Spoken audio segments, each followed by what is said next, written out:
Vous aurez beau chercher sur un plan de la ville certains lieux, vous ne les trouverez pas, pourtant ils existent bien. Par exemple, ici, on vous a demandé comment s'appelait cette place. Rond-point des infirmières. Place Aristide Briand. Rond-point des infirmières. Rond-point des infirmières. Ah, le rond-point des infirmières, c'est ancien, mais c'est resté. Place Aristide Briand. Oh, je l'appelle pas. Mais alors Olivier, cette place a donc 3 noms?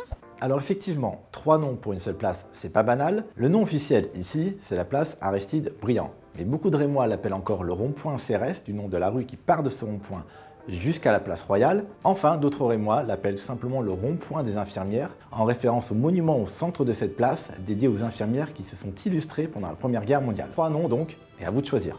Merci Olivier.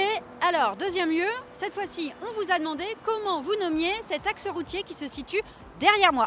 Autoroute. Voie-Jean-Tétinger. Autoroute. Autoroute. Autoroute. L'autoroute. Autoroute. Autoroute. Mais alors Olivier, est-ce qu'il n'y a que moi qui l'appelle la traversée urbaine de Reims? Eh bien Aurélie, effectivement, il s'agit ici d'un vrai cas d'école. Cette autoroute, puisqu'il s'agit bien d'une autoroute, est appelée de bien différentes manières par les Rémois. Alors le nom officiel, c'est voie Jean-Tétinger, du nom d'un ancien maire de Reims. Mais vous pouvez continuer à l'appeler traversée urbaine de Reims, voire ancienne A4. Et si vous voulez être très précis, vous pouvez même dire A344.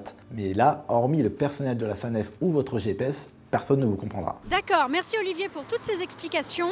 Troisième lieu, on se situe au pied de l'une des entrées-sorties les plus fréquentées de Reims.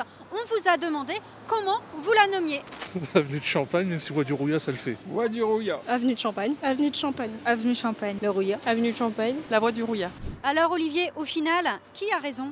Eh bien Aurélie, nous sommes ici effectivement avenue de Champagne, c'est le nom officiel de cette avenue qui conduit vers le sud de la ville et vers Épernay, mais en réalité la plupart des Rémois l'appellent encore voie du Rouillat, c'était son ancien nom, du nom d'un petit ruisseau qui se jette dans la Vesle. Donc si vous arrivez à Reims et qu'on vous parle de la voie du Rouillat, vous saurez maintenant qu'il s'agit bien de l'avenue de Champagne.